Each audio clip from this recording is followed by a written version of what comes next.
Welcome back, everybody, to Who Really Won the Wrestling War. WCW is on a comeback where we left off. It's now the points are 12-8 after they were down 12-0.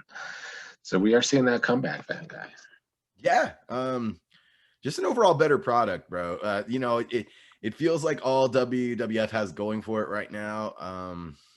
It's Bobby the Brain, like Bobby the Brain, and a little bit of I'm liking the Dusty promos, but we'll get into that. Like I'm enjoying that. But other than that's what about really, the Genius?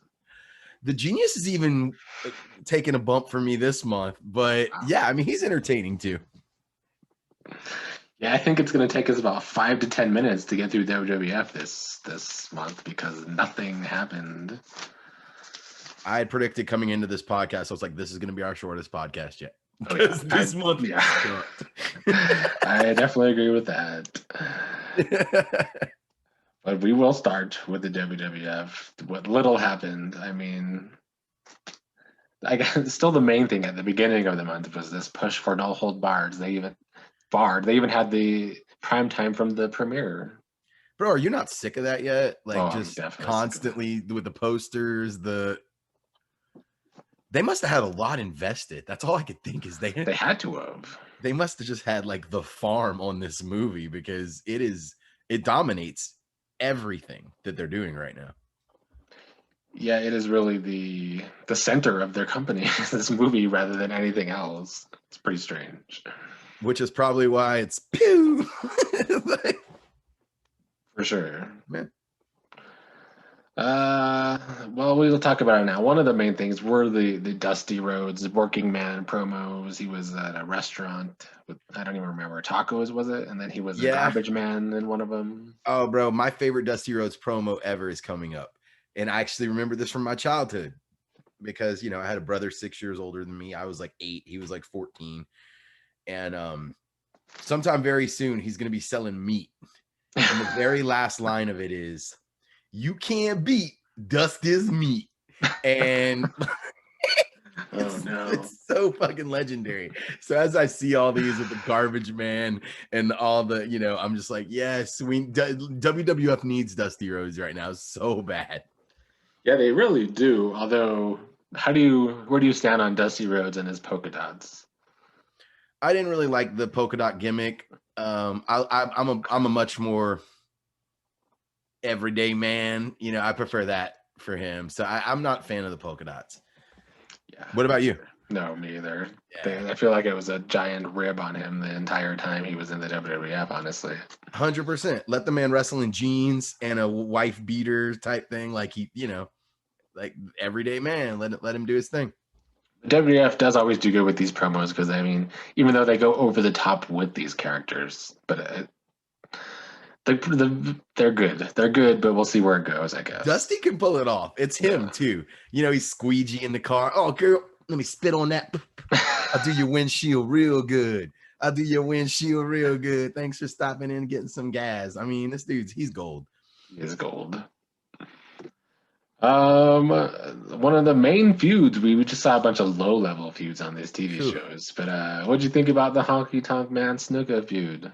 I don't mean to spoil my feuds list, but it didn't even make it. And there are not many good feuds to work with. There isn't. And it still didn't make it because I could give a good shit about this. Exactly. Feud. Who cares? Snuka got hit with a guitar. He's past his prime, and we're supposed to care about Honky Tonk Man and Snuka. Like a low to mid-level guy in Honky Tonk. And then like, oh, Snuka. And I'm just like, I don't care. I don't care. Yeah, but that was really the only consistent feud that I remember from this month for the WWF. For the WWF? Yeah, I think so. I mean, there's a little bit going on with Rude and Warrior, but they're not. Yeah, Warrior attacked him after. Yeah, and I mean, obviously, well, I don't want to get too far ahead, but yeah, there's another one too, but it's all centered around the movie, and we're not really seeing any of those people. So, I don't even know whether to call that a feud or not because we're not getting any airtime of it. Yeah, we're not. I assume you're talking about Zeus. And Host Hogan Zeus. Yeah. Oh. It's so cartoonish. Yeah, bro. He's an actor. No, but not even Macho Man can Bro. save the promo. He tried. Yeah, Nobody can do. Oh my god. I feel like we're honestly stuck with this for a while too. I don't know what's wrong with WWF right now, bro. I don't. They have their head really up their ass with regards to everything. Like they're putting everything into the no holds barred thing, but outside of that, we're not getting any storylines. We're not getting anything that even looks like it's developing feuds or long-term programs. It's just squash match with random. That's all it is let's keep all our mid-level guys strong by giving them squash matches. Yeah, it's a whole lot of nothing. Yep. Nothing is happening. And then I just have negative comments, really. I hate how bad news, after losing to Hogan, bad news is teaming with the Brooklyn Brawler and fighting the Brooklyn Brawler. That's how far he's fallen after his push at the beginning of the year. Undefeated push goes to a time limit draw with Bret Hart. And then Hogan buries him. now he's relegated to Brooklyn Brawler status. I'm sorry, bad news. It was bad news for bad news. It certainly was. But when your main event is Hillbilly Jim versus Greg the Hammer Valentine, and that's what people are supposed to care about. Yeah, this was by far WWF's worst month. I'm starting to get harsh on my grades too, because I'm not standing for this anymore. Yeah, this is my lowest rated WWF month, and it's just as low as March WCW for me. We deserve better, Nick. We do. We deserve better. I mean, I kind of like that I could get through these prime times in like 5 to 10 minutes. I'm with you. I finished the WWF, and I actually had to kind of go back a little bit because I watched the WWF half actually way earlier in the week, and I watched the WCW a little later. So I was like, maybe I'm just being hard on WWF because it's not as fresh in my brain. But after like doing a quick little refresh, I was like, no, it really, really just sucked. Yep, there was literally nothing redeeming about it, in my opinion. Anything else in your notes? Because I don't really have much. I mean, I guess for WWF, we had a great match between Barry Horowitz and Tim Horner. Yeah, Horowitz has been carrying the matches for the WWF these last 2 months. And they let Tim Horner win. What is this? You're letting Tim Horner over Horowitz after giving him his first win in a fucking year? Come on. No, just Bobby the Brain really is carrying the load, man. He had one sick one-liner that I was cracking up for a while. Gorilla Monsoon said something like, well, why don't you tell him how you really feel? And then Brain said, is mooning allowed on here? And Monsoon's like, no. And then Brain's like, well, I can't show him how I feel then. But other than that, bro, no, it's really bad. Bad, and then then you had Bad News Brown and Brooklyn Brawler in a main event. Bad. And then the Valentine and Anvil main event. There's no rhyme or reason. I guess I have a note. I like how I don't remember this earlier in the year, but they're now calling Bret Hart the excellence of execution, I noticed. He hasn't busted out the sharpshooter yet. He's still using his second rope elbow as his finisher, but it's getting there. And you could tell they're splitting the Hart Foundation at this point. Anvil is definitely kind of turning into the lower card guy, and Bret Hart's kind of starting to ascend. One other funny thing about this month was the Rockers entrance song that they played for one show because it was so bad. They sang their own entrance music because it was like them and the Rougeaus battling over who sings our own entrance music. But the Rockers was so bad that it's already turned back. Like it only was one show that they let them have their own song. For the best. Yeah, it was. It was awful. It was awful. So I thought that was funny too, but not in a good way. You know, that's another thing. It's like, okay, that didn't work. Oh, Barry Windham's debut, the Widowmaker. He jumped ship real quick as well. So I guess that's why we hadn't seen him in WCW. Yeah, that makes sense. I actually forgot that he just disappeared from WCW. Yeah, I mean, all the horsemen just disbanded and left Flair on his own to turn face. Yeah, now. They did. And the other horsemen are now in WWF working his heels. Well, that was quick, but what was your grade for WWF this month? We work with what we're given. Exactly. We work with what we're given. I gave it a 6.0. The same thing I gave WCW in March when it was their worst month. This is WWF's worst month. So I decided to make a statement. Uh-oh. I didn't go that low, but I went 5.5. And it felt like a deserved 5.5. Like I could have gone lower. It's true though. Sorry, WWF. Y'all need to get it together and quick.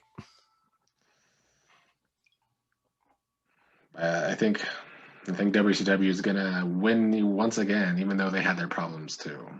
Well, I don't think WCW was great this month either, but it was watchable. Yeah, and it could go back to the fact, we've talked about this on a few episodes.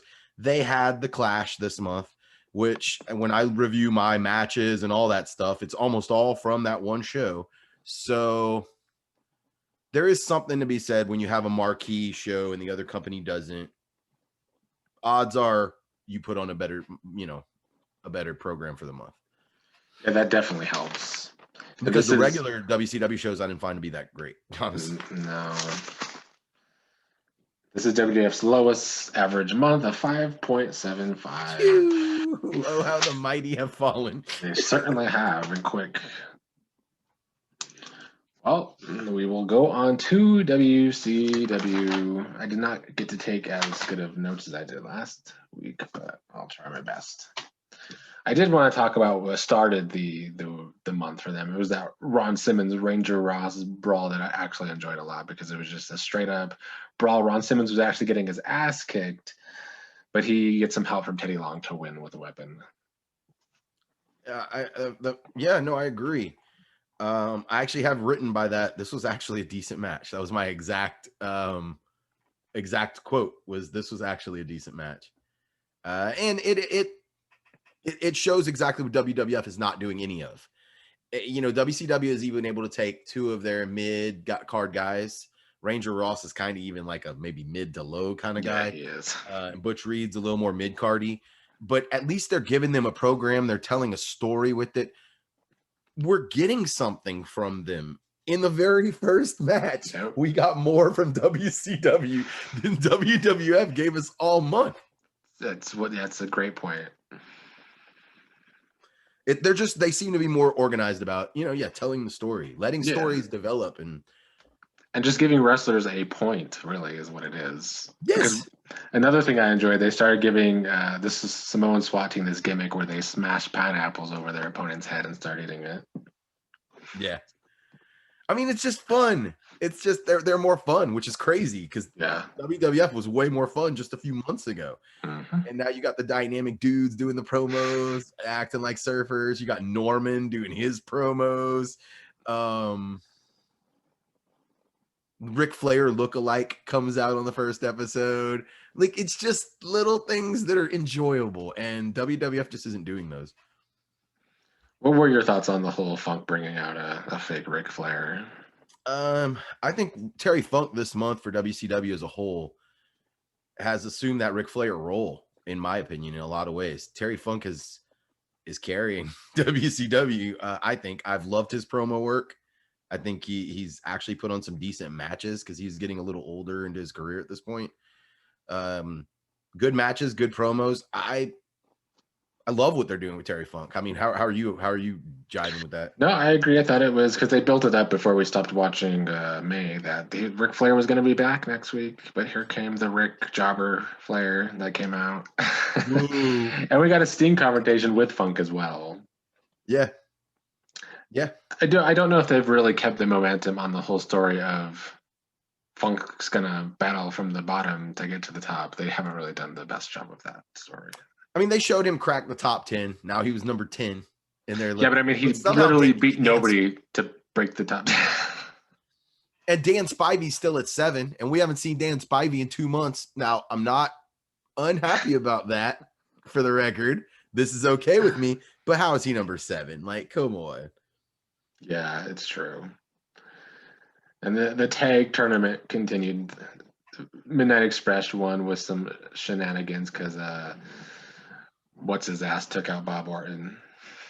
The other feud that nobody cares about. Yes, exactly. Yeah.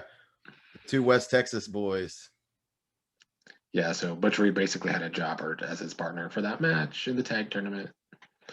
Yeah, Now the random ass jobber. yeah, of course, we had that return.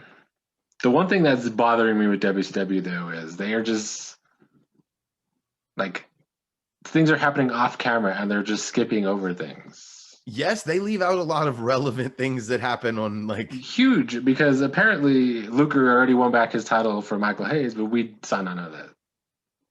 It was just one day Luger came back with the title, and okay. I'm with you. When did that happen? Exactly. We saw nothing build to it either. They didn't even talk about it. He No, just they has didn't. the title again. Yeah. So this thing is what made me not rate WCW as high as I would have had this specifically because I enjoyed the whole Michael Hayes Luger thing. Heck yeah. And they Michael just Hayes' got rid of win, it. and then it's just over. Without a word. Like without a word, the title just changes hands without, I don't even know if they had a match. Like WCW does a lot of weird things out of order, I noticed too. Like they'll play replay matches without telling you it's a replay from 2 months ago or something. They're real scattered with their timeline for sure. For sure. And all the mass jobbers that they bring in, the guy who tagged with Butch Reed, they all look like Secret Service Jack Victory. I'm just gonna say it. I think he's like their company man right now, and he's part of the New Zealand militia. He's still Secret Service Jack Victory. He is Russian assassin number 2 or whoever. Like, I think you're onto something there. Conspiracy theory. And Steiner's nerdy girlfriend, which you were talking about the last month. They're doing a lot more with her. Which is they did finally start pushing that story. Another thing that I kind of do like, though, WCW does push the envelope and like sometimes with promos or just with violence. I do have a lot more of that than the WWF for sure. There was one point when Missy Hyatt basically said Gary Hart has a small dick, and then Muda spit in her face. Yeah, it happened. They got a lot more guys who are willing to cut themselves too. I'm not saying that's a good thing or whatever, but they got more raw. Like just WCW has like the raw crowd, like not raw as in like Monday Night Raw as in like just authentic tough guy wrestlers. Another thing that disappeared, I'm sure you won't be so down about it though, but the First Family has just disappeared with their U.S. tag titles, and now the Steiner brothers are tagging. Yeah, who has the U.S. tag titles? They're just gone. There was a blip, and now the U.S. Championship just changed hands, and the U.S. tag titles just vanished. Yeah, it's like they just we're just gonna reset out of nowhere. Yeah, it's so weird. I found that like I had that written. I was just like, it's so weird. When did Luger get the title back? It's like, when did he get the title back? Yeah, that was definitely my down point of the month. But any other notes on those first two? I mean, it's cool to see the Steiners, overtake the First Family. It looks like the First Family has become the actual Steiner brothers who have they wouldn't be, in my opinion, considered the first family of wrestling, but they are a legendary family of wrestling. So, yeah, I'm much happier to see the Steiners together than Gilbert with one of the Steiners. Well, that brings us to Clash of Champions 7. And overall, I guess, I don't know. I was gonna say decent. It was kind of mediocre, but yeah, I didn't think it was great. It's one of those things where both companies gave us so little to work with on the month that maybe it seems a little better than it actually was, because it was the only watchable show front to back. True. Either company put out this month. Well, it started with the tag team semifinals. The new Freebirds. This was another thing. Kerry Gordy wasn't even tagging with Michael Hayes. This match made me cry. I wanted the dynamic dudes to go all the way in this tournament. But, I like the whole Freebird sounding theme song they're using now that actually sounds like the song Freebird a little bit. It's got that just kind of guitar riff. Jimmy Garvin returns. I noticed a lot of people throwing crap into the ring during this. The Freebirds got heat, that's for sure. It was a rowdy crowd.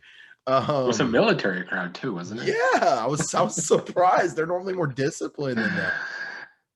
But I love the Freebirds. I love them. So this actually wasn't even a bad match. I have that written too. This was actually a pretty good match between the Dynamic Dudes and the Freebirds. The crowd helped a lot too. Yeah, no doubt. I mean, but yeah, I thought it was a good match. You? Yeah, I enjoyed it as well. I don't know if I was rooting for the Dynamic Dudes like you were. I kind of wanted anybody but the Midnight Express to win this tournament, which we'll get to if they did or not. But so I mean, I was kind of okay with Freebirds winning, but I thought it meant that Midnight Express was going to win the tournament after they won. I did too. Any thoughts? Ranger Ross versus the Terrorist. A terrorist who looks an awful lot like Jack Victory. Oh, this was like, and they build it as like, it was like a minute match. It was like a minute and 30 seconds or something. So, I mean, whatever. Like the whole theme of this show, when you watch it, it was a military-based show. Every segment was military. So, fuck it. Like, you want to give me Ranger Ross squashing the Terrorist in a minute and a half? Thank you for leaving it a minute and a half. Yeah, exactly. You want it all day at a minute and a half. I'll take it. Yeah, I agree. I had no problem with that. I thought it went with the theme. I mean, I don't know if any wrestler's going to just call himself the Terrorist, but it was what it was. Before the match even happened, like as they were walking out to the ring, I wrote my only note on this match, which was the Terrorist LMAFO versus Ranger Ross. Gee, I wonder how this is gonna go. That's all I have written. And a minute and 30 seconds later, we got the combat kick. Up next in the show, we had the Great Muta and Gary Hart. They don't want jobbers anymore. At least that's something good for this whole Muta build, because I think it's been stifled by all the jobbers, honestly. It has. It has. And I mean, even the handicap match, because that was going to be another handicap match style. And he don't even want that. So, all right, Great Muta, let's progress. But the whole angle is Eddie Gilbert coming out shooting a fireball, but I think Gilbert's going to be the first not jobber casualty of the Great Muta. Seems like what they're building towards. I mean, he could pull a win, but I would hate to see. How could you ruin all the momentum you spent letting the Muta squash 3 guys at a time and let him lose to Gilbert? That would just be terrible. I would like to think they would not go that way, even though I'm pretty sure Eddie Gilbert is on the booking committee, so who knows? I'm kind of curious to see if I end up being right about this. I believe, if I remember correctly, the Muta's first loss comes to Sting. Yeah, that seems what they're building towards, the Muta and Sting thing overlapping with the Eddie Gilbert thing. Yeah. I think Sting's gonna be the first guy to beat him. That makes a lot more sense, at least. Yeah. Well, up next in the show, we had the infamous Ding Dongs. One of them looks like Secret Service Jack Victory. I might have to Google this mid show. Who were the Ding Dongs? Dude, where did this team even come from? Why did they exist? And what? I honestly feel like it's a joke that they're supposed to be these jobbers that are actually not jobbers or something. It just came out. For me, this one was sudden. Like, we've never heard of the Ding. At least the Dynamic Dudes got their little surfer promo in where they're, helping the old lady carry their groceries and stuff. The Ding Dongs just carry a bell to the ring. We've never heard of them. We've never and they just taking on some jobbers at Clash. And this tag team division is not that light. So that's my confusion with this is the Ding Dongs for me seem unnecessary, but I hope it turns into something. Sure, why not? Maybe it will be. They'll reveal that it's really Jack Victory. I'll take. It's coming. I can't find anything on the Ding Dongs. Oh, here we go. I don't think they're going to be around long.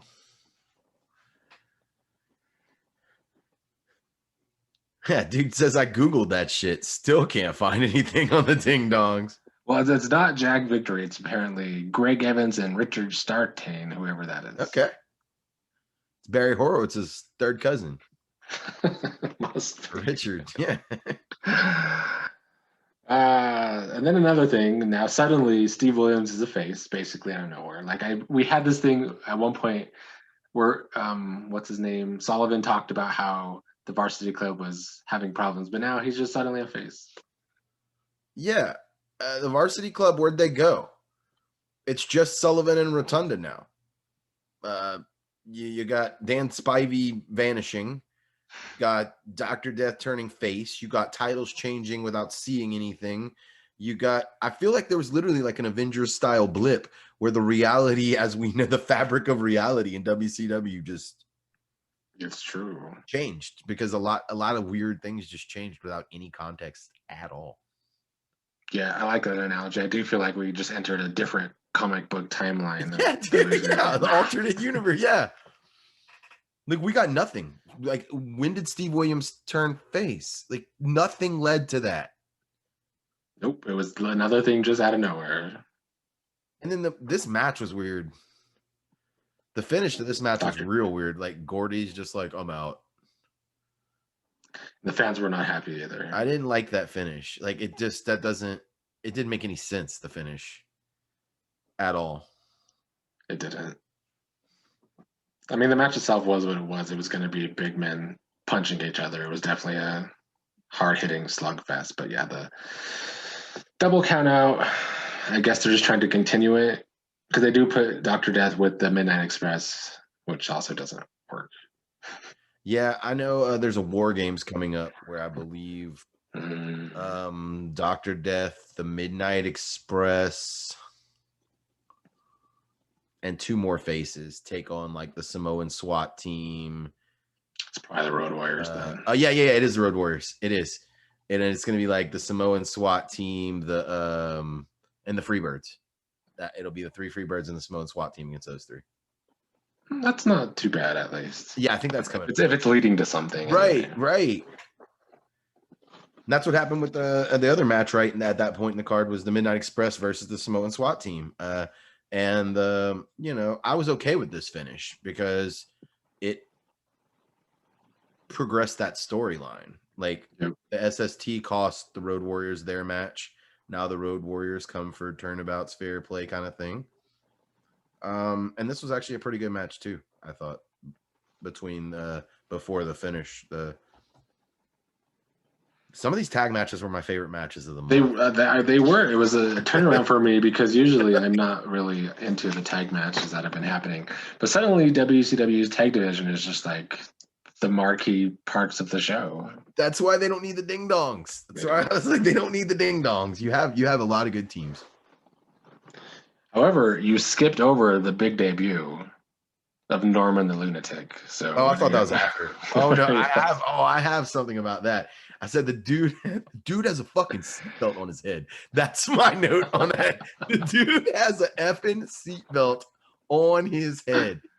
I did read up on this guy because I'm so curious. He later becomes, which I actually remember this guy, he becomes Bastion Booger. And he played a character called the Friar in WWF too, like a big guy called Friar or something.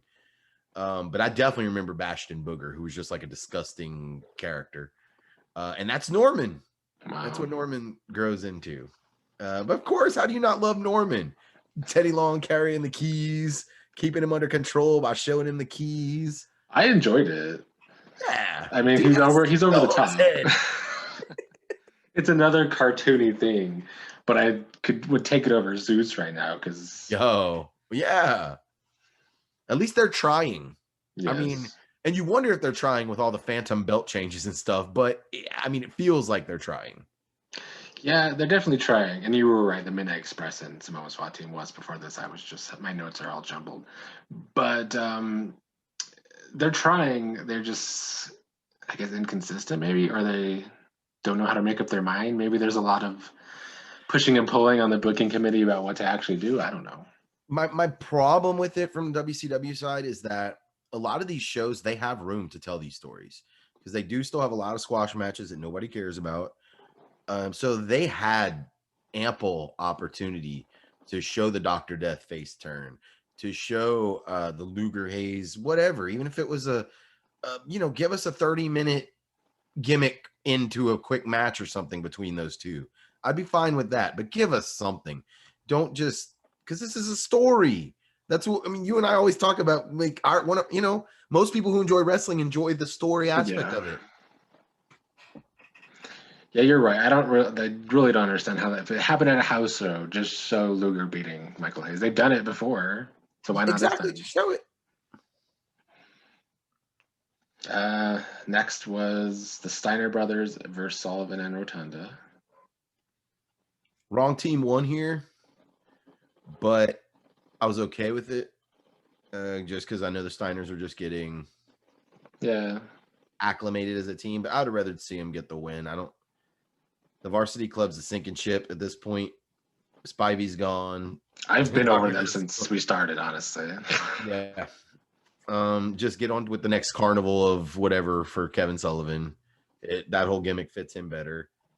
So yeah, I think the wrong team won here. I'd rather see the Steiners take this down. Decent match. Yeah, I like the match. Next was basically a jobber match: Sting versus Wild Bill Irwin. Now they were building Irwin to not be a jobber. Like, he got a promo and he had, I think, a squash match maybe the week before. Yeah, he did, but he botched the finish. We didn't talk. Yeah, on the 10th show, he couldn't do a leapfrog in his jeans, so he caught the dude's head when he was trying to leapfrog. Yeah, well done, Wild Bill. Way to get that momentum for your TV title match. Yeah, total squash. Next, we had a promo for Scott Gator Hall. I don't remember this gimmick for Scott Hall, but I guess it was a thing. I didn't even time out. The dude with the Gators is Scott Hall. I didn't even catch his name. I've seen, like, they've shown the promo like 4 times with him and the Gators on several episodes. But Scott Gator Hall. Yep. Oh my God. Let's go. Oh man. At least he wasn't stuck with this gimmick for a long time. Yo, I would have never even saw him with this guy. I can't even picture. Oh, I'm so excited to go watch his back. I didn't even recognize him. Yeah, I was shocked too, because it doesn't look like him, but they said his name, so I was like, oh wow. Holy hell. All right, Scott Hall. I see you, Chico. I see you. So next in the show, they continue the Flair storyline. Flair, we finally see Flair for the first time in several weeks, if not a month. And he's talking about his injury and how his career could be over. Classic face interview, right? It really is. I mean, this one I'm okay with. This one's at least, like, there's context to him turning face. So it's not like all the other just random whatevers. He's talking about how the sport's been good to him, but he's still styling and profiling in the big house. That's what I mean. Flair's gimmick works either way. It does. It just works either way, because he can still be, jet set strutting, whether he's a face or a heel. So I like this promo. I thought it was cool to see this side of Flair. What about you? Yeah, I agree. It set up. For me, it's about the story, and this is the story they've been pushing with Flair. And I do agree that it works. That the face turn is obviously because you're gonna feel sorry for him. He got his neck hurt. His career might be over. Yeah, so why wouldn't you root for him? 100% with you. He's supposed to make an announcement on the July 1st show. Another thing I like that they put in was that they gave him an extra 30 days to defend his title. So just makes you why he hasn't been stripped of his title. Something tells me he's gonna make an announcement that he's gonna wrestle. Yes, that's just a hunch. The tag team finale of the tournament, the Midnight Express and the Freebirds. But before the match, Paulie knocks out Cornett with a weighted racket. A loaded tennis racket. Yeah, he did. And who comes out to save Jim Cornette? That's the real story of the hour. The dynamic dudes. Of course, it's the gentleman who helped the old ladies carry their groceries across the street and play bingo with the people. They are just that dynamic to be able Yeah, to I mean, obviously, like, yeah, we got y'all. Yeah, that was I like it. Um, a- and I thought this was kind of I actually thought it was kind of going to be a double switch. That the reason that they had Cornett get knocked out was to make it look like the Midnight Express was going to lose. And so I actually went into this match. Now that we're here, we can talk about it. I actually went into this match thinking that the Midnight Express were still going to win, even especially in fact, because Cornett went down. I was like, this has got to be a swerve. This has got to be a swerve. Cornet's out. They're still going to find a way to take it down. Yeah, I was convinced this whole show that Midnight Express was about to win the tournament. Yeah. I really enjoyed this match, actually. And I was very okay with open to the match, close to the match. And it told a story that Midnight Express can't get it done if Cornette's not in their corner. Yeah. And so it wasn't a swerve. It, in fact, was exactly what it looked like. Yes. Which is, now you don't have Cornett, you're going to lose to the Freebirds. And I'm super okay with that. Yeah, me too. And I'm wondering if this is why Hayes couldn't keep the U.S. title, because he was about to win the tag titles. But that's got to be it. That has to be it. But I mean, still, you could show it. Because Luger wasn't even on this card or that was his promo before it. I'm a champion and I'm not even at Clash of Champions. Well, shit, we didn't even see you win it, Luger. Right. Yeah, that's why you're not booked, bro. When did you become champion? Fuck. Well, number 1 versus number 10, Steamboat versus Terry Funk. I love the intensity of this match. That was my main note, is that they were just intense about it, because Steamboat's that good guy who still wants to get some revenge for Flair himself, even though him and Flair disputed. Steamboat's just he's that much of the hero. Like, he is the perpetual face. He is. And Funk is really playing his role well too, as a asshole, a dipshit. Yeah, like really. He is. Like, so yeah, I like this match. Both guys work stiff. I have that written as well. Both guys work this match pretty stiff, and it just had a lot of good spots in it. It was a hard hitting match. I enjoyed the hell out of this match, and I enjoyed the finish too, where Luger, officially makes his heel turn. He was alluding to it. We kind of saw it last week's promo with the "I'm not at the Clash." We definitely saw it coming, and then he comes and makes it official by costing Steamboat this match. And now Terry Funk just beat the number 1 contender. Yeah. Well, actually, didn't Funk lose?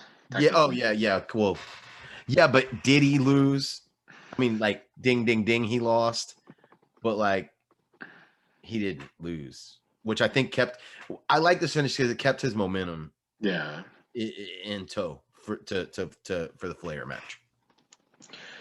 Another thing I like during the match is that Steamboat, because I mean, Steamboat's kind of on I guess he's technically won, but he's kind of on a losing streak because he lost to Flair and he won this match, but it was by dubious means. But they kept playing that he kept kicking out of the pal driver, so I think that was good for Steamboat's character.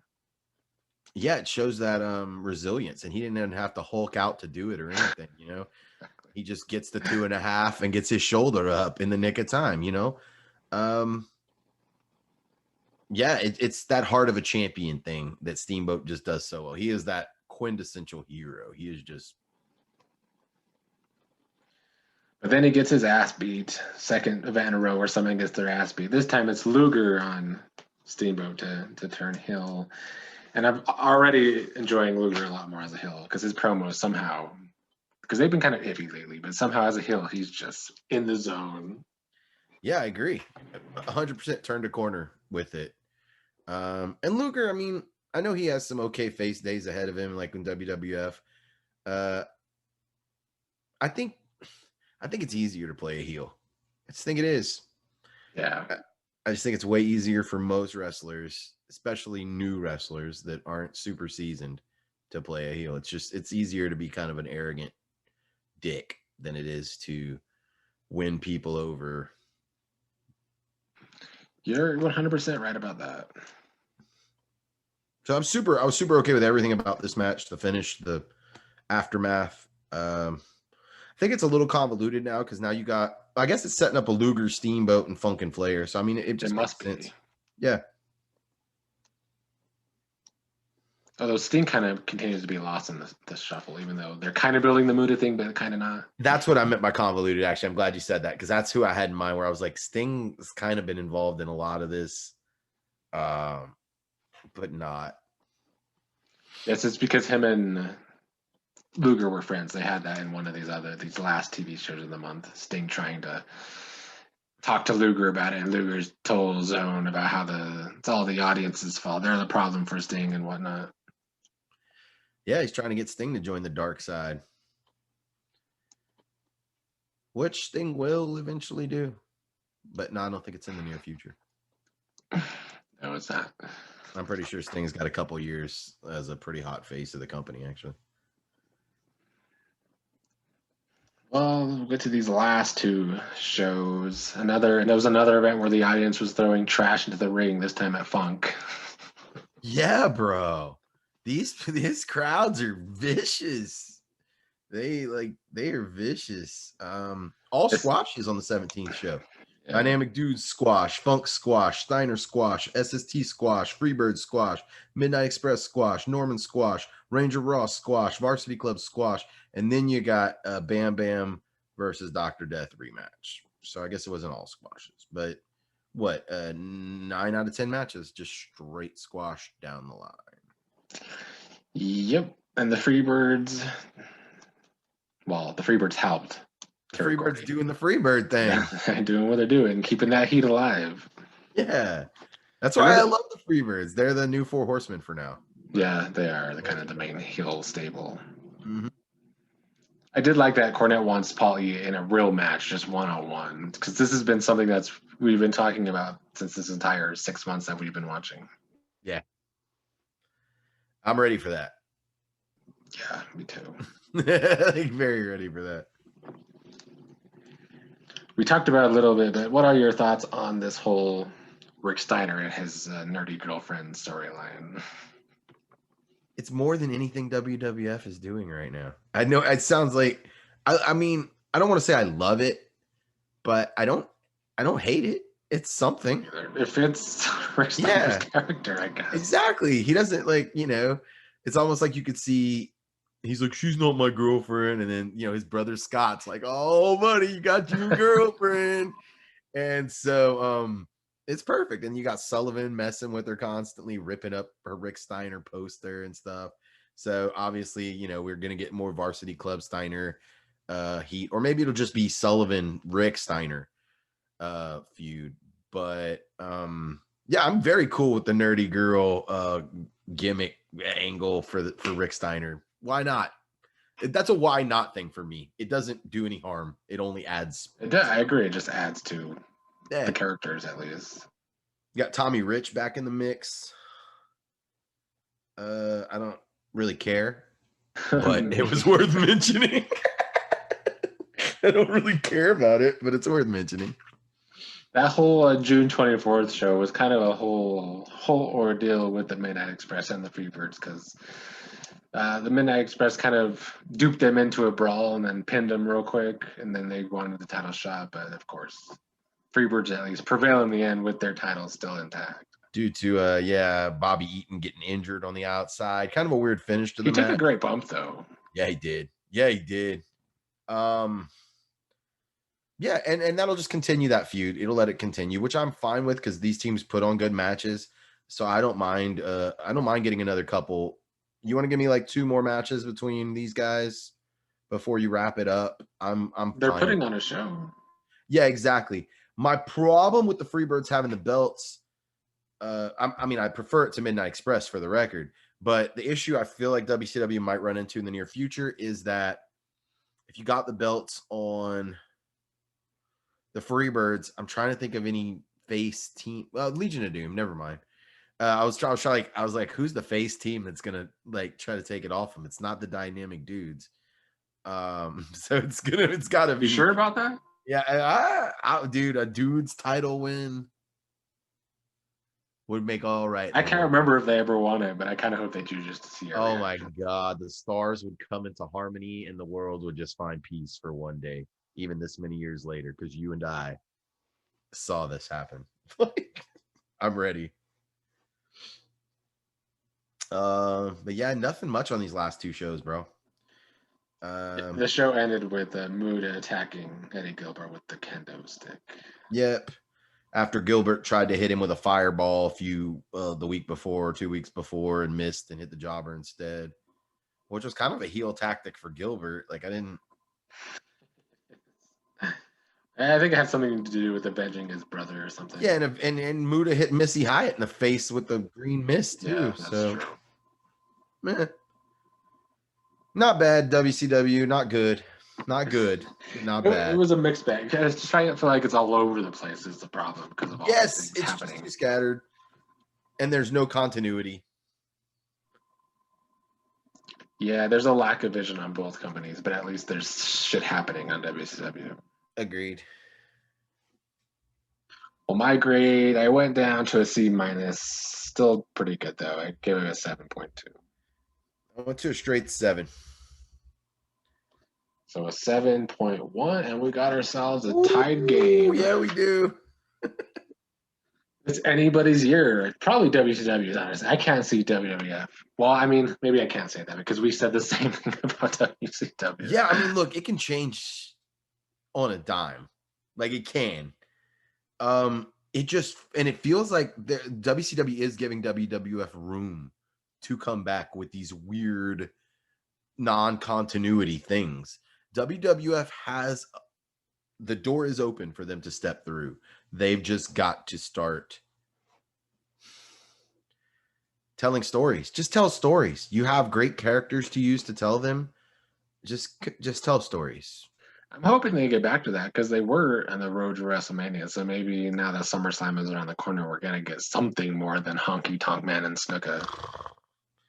I don't think I've ever cared less about a feud. I mean, I have nothing positive to say about that feud. One thing we didn't mention WWF, there was the whole Jake Roberts has to retire because DiBiase injured him. I guess it's kind of similar to Flair, but it's the story they were going with. Yeah, but we didn't get a lot of that either.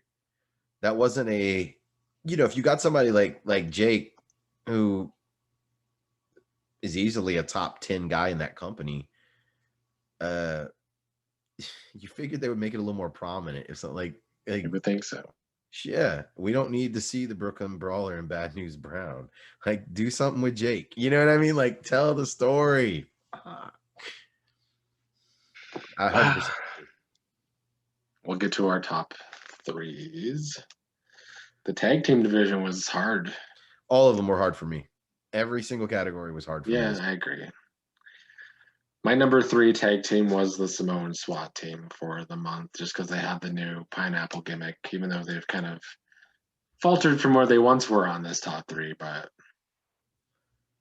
it only took me seeing these two gentlemen come out and save Jim Cornette for them to make number 3 on my list. And even though they dropped a match to the Freebirds, my number 3 team is, in fact, the Dynamic Dudes. I'm not surprised. Number 2 for me was the Midnight Express. I just felt like they had a good enough month to be number 2. They did. They had a great month. I'm not a super fan of the team. I love Jim Cornette. Yeah. I have them as number 2 as well. And number 1 was the Freebirds for me. Obviously. Yeah, these guys are great.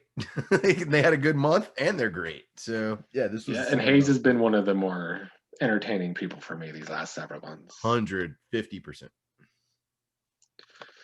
Next up, matches. My number 3 was that match I talked about at the beginning of WCW, Ron Simmons and Rachel Ross. It entertained me enough to. Me too. Wow. That was my number 3. It was a good enough match. I liked the intensity of it, and it was a stiff match, and I enjoy those sometimes if it's done right. Yeah. Sometimes you get two big guys in the ring together, and all they do is like clotheslines, or even worse when they're just doing like breast holds Yeah. When it's a 15-minute match and 10 minutes of it are just rest spots, which happens a lot of times with Hulks. And these guys weren't that way. This was a hard-hitting match with a lot of energy in it. So I'm surprised, but yes, that was also my third match. Crazy. Yeah, it was a great match. And I like that they just told a story right off the bat. So yeah. Number 2 for me was Midnight Express and the Freebirds. So I think we probably switched our 1s and 2s then, because my number 2 is Funk and Steamboat. I thought Funk and Steamboat had a good match. I like the finish and stuff, but I'll skip to my number 1 on that note and piggyback and say my number 1 was the Freebirds versus Midnight Express. I just enjoyed the match a little bit more than I actually enjoyed the Funk Steamboat match. Yeah, I mean, I could see it either way because the Steamboat Funk match, it was good, but I mean, I don't know. I enjoyed both. I just feel like Steamboat and Funk maybe told more of a story. It did. No, it did. I mean, that one for me was tomato. Those were definitely my 2 favorite matches. I guess when I just written it down, I guess I just, at the time, I love the Fabulous Freebirds. I freaking love them. They are certainly great heels. Look, they're our number 1 tag team. And for me, number 1 match, you had them at number 2 match. That's a pretty good month for the Freebird. And Michael Hayes was my number 1 last month. Yeah. Well, go to feuds. This one was kind of tough. This one was really tough. This was the toughest category for me. For number 3, I put the Samoan SWAT team and the Road Warriors. Me too. We don't always get it, but it was good enough when we got it, I guess. And it, like you said earlier when we were talking about it, at least made sense that Road Warriors would cost Samoan SWAT team after they cost the Road Warriors. Yeah, like we didn't even get I don't think a match between these two, but at least the build is there. The story's there. And due to a just shortage of feuds all around, it was, yeah, that's who I slotted in at number 3. My number 2 maybe could be number 1, but I put Midnight Express and Freebirds at number 2. I have Hogan and Zeus at number 2. Just a lack of, for me, it was just literally a lack of feuds. See, I can't even, the Midnight Express and the Freebirds, like for me, I don't even feel the, you know what I mean? Like that heat. I don't feel the heat between those 2 teams. I mean, they had some good matches, but it just doesn't. I guess for me, that last episode of WCW, it basically revolved around that story. So it did. No, it did. It just felt like almost like the Samoan SWAT team are feuding with the Midnight Express more than, I don't know. And they're feuding with everybody. Yeah. Yeah, I don't hate it. Number 1, Flair and Funk, even though Flair's been gone. Funk is carrying it by himself. I have Funk versus everyone. Well, that's true. Well. Yeah, like, he's feuding with Sting. He's feuding with Steamboat. He's feuding with Flair. It's Terry Funk versus the world. He's trying to get to number 1. Obviously. Got to climb that ladder. Got to get on top of Dan Spivey at number 7, who we haven't seen in 2 months, but still just sitting there in the top 10 list constantly. Oh, man. Yes, it annoys me. Is Muda on that list? I don't think so. So Spivey's ahead of him? Yeah. I mean, I know Muda's been beating jobbers, but so is Funk.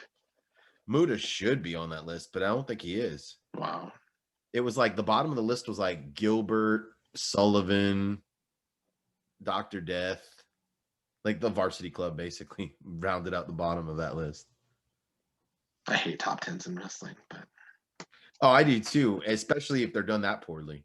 Like I get what they're trying to do because Funk wasn't a contender, so now they're now he's a contender, but now what kind of list are you? What kind of list are you guys running here? No logic. Superstars. I put Sting at number 3 because I honestly couldn't think of who else to put at number 3. Was really my problem. Number 3 was we probably have very different lists on this. I think our number 1s will be the same. I don't think they're going to be. Right. My number 3 is Norman. We got several Norman squash matches. We got the seatbelt on the head. We got some good promos. And actually, you know, when I did the superstars, I did it after the fact. Actually, I just read all my notes, went through everything I have written. And there wasn't a lot that stuck out for superstars in terms of this person really stood out this month. So yeah, I gave Norman the nod. F it. I feel like I'm entertained by him so far. He might get old eventually, but right now I'm like it's better And they're than making a most big deal things. about him. They're still Yeah, making like a big deal about him. So yeah, okay. I'm with it. Now my number 2 is probably your number 1, but I put Funk at number 2 for me. My number 2, again, I made this list strictly reading my notes and looking at who had matches, who had promos, and the quality of them. This is one of my only WWF picks, but I have Ravishing Rick Rude at number 2. He's really hitting his stride with his bringing the ladies into the ring and dancing over their heads before the match. Yep. The whole fucking real Rude awakening. I love what he's been doing. So I went ahead and gave him the nod. He has a bunch of wins this month, and he's about to feud with the Warrior. Yeah, it's a good pick. I didn't put anybody from WWF this month, but if anybody's going to be putting one of these, I could see why it's Rude. He's definitely the strongest character they have. Yeah. For me, I actually put Luger at number 1. As great as Funk has been, since he turned heel, I've enjoyed both of Luger's promos. I thought they were fantastic. And he's now the total package, so that is. Yeah. I won't argue with that. I mean, I wish we had gotten to see him in more action this month because I don't even think he maybe only had one match. Yeah. And yeah, I put Funk at number 1. I just like the work he's doing. I like Luger too. I mean, I like his promo work for sure as a heel. Yeah, Funk just seems like he's carrying the load in a lot of ways. And it's Funk versus everyone, which I just like. I like Terry Funk versus the world. So yeah. Well, that concludes another month. We have a tie game. I think the momentum is definitely in WCW's corner, though, for sure, for now. If they stop all the Phantom title changes and face heel turns without giving us context, WCW has the momentum for sure. If they continue this Matrix style of stuff, it is going to annoy me. Yeah, I agree. It already does. But I think WWF was so bad that I'm just like, I'm going to overlook it. But if they keep doing it, it's going to get real old real fast. But also, like, what direction do you think WWF could go in that's actually going to be entertaining? I mean, we're going to have Warrior and Rude and probably Jake and DiBiase, I assume. But other than that, they're kind of bare bones right now for possible stories. But they did that to themselves. Like, I mean, I hate to say it's tough to pick a direction for them because they've dug their own hole here. They've almost got to start from scratch in a lot of ways. They have to start creating feuds. Use some of these squash matches, some of this time you have that you clearly have a lot of, to start creating new stories, because WCW is in a much better spot from a continuity purpose of what they're already working with. And so, yeah, WWF is just gonna have to start writing new stories. You know, I think, Mr. Perfect needs a good feud with someone. Yeah, that's true. He's disappeared. You have some of your better guys. Like, I like the Jake DiBiase, and I like the Rude Warrior. Those are gonna help. And then when you, Savage, get Savage in there feuding with somebody. He's teaming up with Zeus right now. I don't really remember how the first or how long the Hogan Zeus thing goes. I don't think it's that long though. I don't know. I feel like it is. But yeah, I mean, they give us the Brainbusters and the Rockers. Give us, get back into some of those things, and stop focusing on guys who just have no charisma or in-ring talent, like Big John Studd and stuff like that. Brooklyn Brawler, Red Rooster. Stop. Like, nobody cares. I agree. I hope they start building something to SummerSlam, because it's looking bleak right now. I feel like this is what happens when Hogan's on top. The rest of the card just suffers, I guess. And that's why he's hated. He's one of the most hated for being most beloved wrestlers of all time. He's in the modern days, people freaking hate him because of what he did to so many people. And if he's on top, you have no main event picture. It definitely has not aged well. Hulkamania has not aged well for sure. No. I don't know, bro. They just got to start with a clean slate. That's the best I could say. Start with a clean slate. They're the ones that need to pull a WCW and just everything's going to be different in an episode. I was not expecting this. I was not when WWF won the first 3. I would have never guessed that WCW. We thought WCW was dead for years. Yeah, I was like, they're not going to even win a week. They're not even going to win a month for 2 years. Wow, yeah, it happened quick. Well, thank you as always, fan guy. Any final thoughts? No, man. Just everybody following along. Appreciate y'all. Hope y'all are digging this. It was a slow month, but let's all hope it picks up on the next one for sure. At least they both have events in July. I think WCW has a pay-per-view though, so that'll be exciting. Just getting big events from both sides, because anytime one side has a big event and the other doesn't, it's very one-sided. Not a fair fight. I'm looking forward to whenever the time comes when they both just have a pay-per-view a month. I don't know when that is though. I thought it was always like that, and now I'm like doing this. I'm like, dang. It has to be soon, in like 90 or 91.